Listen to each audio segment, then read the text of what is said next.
একটা সময় আমি ডকুমেন্টেশন শুরু করেছিলাম আমার লাইফের ছোটোখাটো মুহূর্তগুলো ধরার জন্যে।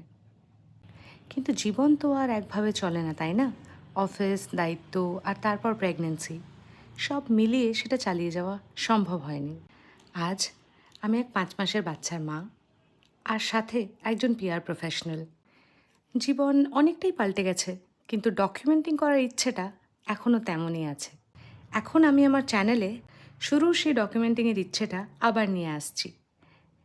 এখানে আমি আমার ডেইলি লাইফ, কিভাবে আমি নিজেকে খুশি রাখি, কিভাবে ব্যালেন্স করি, কাজ আর ফ্যামিলি ইত্যাদি ইত্যাদি ক্যাপচার করব। এই ভিডিওগুলো তোমাদের সাথে শেয়ার তো আমি অবশ্যই করছি এবং করব, কিন্তু এটা আমার জন্য, যাতে পরের দিনগুলোতে ফিরে এসে এই মুহূর্তগুলোকে রেমিনিশ করতে পারি। চলো একসাথে থাকি এই জার্নিতে। সাবস্ক্রাইব করতে ভুলো না কিন্তু। টাটা।